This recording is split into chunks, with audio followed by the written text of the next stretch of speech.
Truck में बैठे बैठे खीम सिंह के दिमाग में 20 ख्याल आ रहे थे। ऐसा नहीं था कि वो पहली बार रात को अकेला घर वापस जा रहा था, पर आज बात कुछ और थी। सवेरे घर से निकलते समय ही माँ ने कहा था कि बेटा बस ऊपर सड़क से ही पकड़ लेना, ये नहीं कि वीर भट्टी तक पैदल जाए और वहाँ दोस्तों के साथ गपशप मारने लगे। दरअसल वीर भट्टी में सभी आने जाने वाली गाड़ियाँ नाश्ते पानी के लिए रुका करती थी, तो वहाँ सवेरे सवेरे ही चाय, सिगरेट, नाश्ते की दुकानें सब खुल जाया करती थी। यहाँ समस्या वीर भट्टी की इन दुकानों या दोस्तों से नहीं थी, समस्या थी घर और वीर भट्टी के बीच गधेरे पर बना पुल, वीर भट्टी का पुल, जिसके बारे में जितने मुंह उतनी कहानियां थी, और ज्यादातर कहानियां अकेले सुनने या याद करने लायक भी नहीं थी।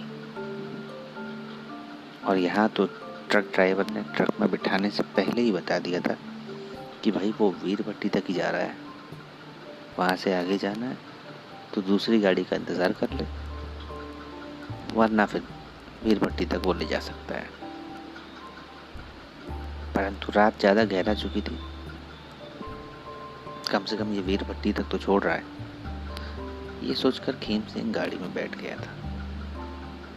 पर जैसे जैसे वो वीर भट्टी के नज़दीक पहुंच रहा था, उसे सारी बचपन में सुनी कहानियां याद आ रही थी, क्योंकि घर तक जाने के लिए उसे वीर भट्टी से आगे इसी पुल से गुजरना था, और वो भी शायद पैदल। इन्हीं सोचों के बीच उसे नींद के झोंके भी आ रहे थे, पर फिर भी वो संभल कर बैठ जाता, और इसी उठापटक में वीर भट्टी आ गई। ट्रक का ड्राइवर नीचे उतरा और दुकान की तरफ बढ़ गया। खीम सिंह भी ट्रक से नीचे उतरा। सामने गधेरे पर बना पुल उसे साफ दिखाई दे रहा था। पहाड़ों के पीछे से आती चांद की किरणें विपरीत दिशा के पेड़ों को काला दिखा रही थी, और जिन पेड़ों पर रोशनी पड़ती वो सफेद और सिल्वर रंग के प्रतीत हो रहे थे। रात की शांति में गधेरे का पानी भी साए साए की आवाज में बहता हुआ एक डर का माहौल बना रहा था, पर फिर भी इन सबको अनदेखा अनसुना कर खीम सिंह चल पड़ा। परंतु जैसे जैसे पुल नजदीक आता जाता, उसका डर बढ़ता जाता, तो सारे देवी देवताओं के नाम लेता हुआ सीधा रास्ते पर नजर टिकाए वो चलता रहा।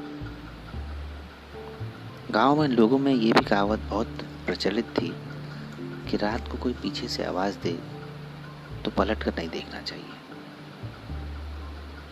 यही सोचकर वो बिल्कुल नाक की सीध में चलता रहा।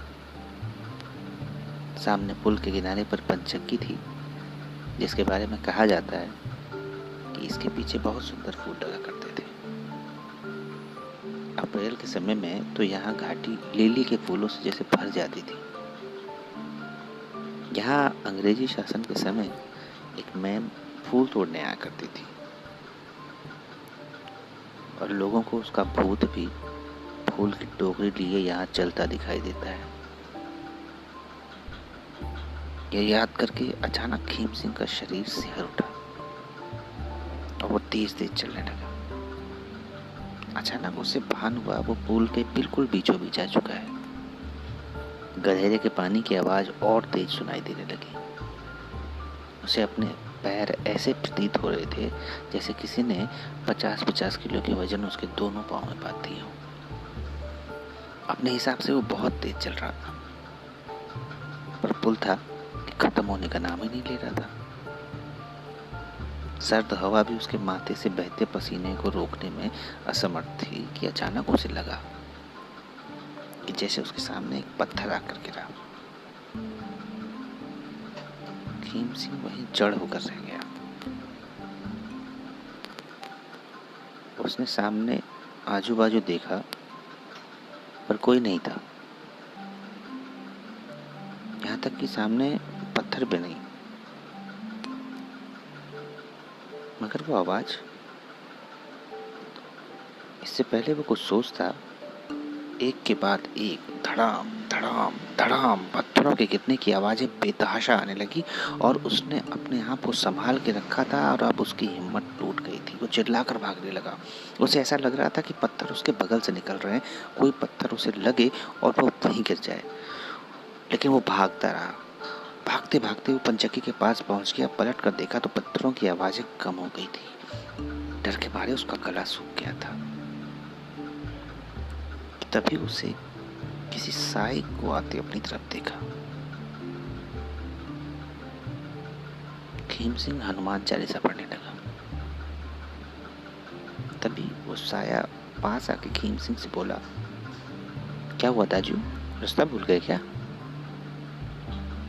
खीम सिंह का चेहरा भय से लाल हो चुका था। कांपती आवाज में उसने पूछा, कौन कौन हो तुम? आदमी हो दाजू, आपकी तरह। पर आप इतना डरे क्यों हो? अरे तुमने देखा नहीं वहां पुल पर कितने पत्थर गिर रहे? जैसे तैसे भाग कर आया,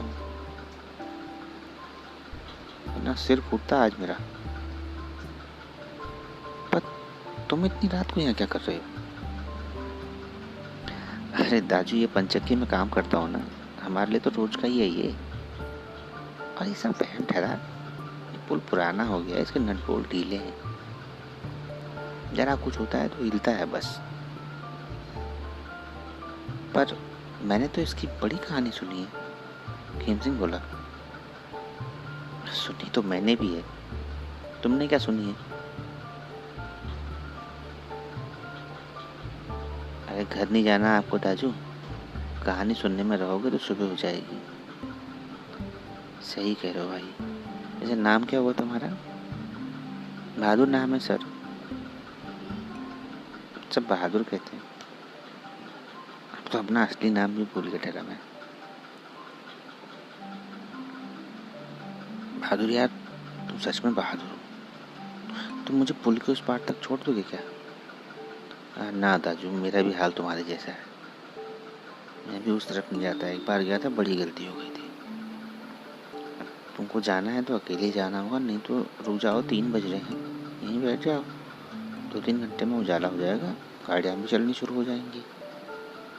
पैदल कहाँ जाओगे? ना चाहते हुए भी खीम सिंह बैठ गया। अच्छा ये तो बताओ फिर, तुमने क्या कहानी सुनी है पुल की?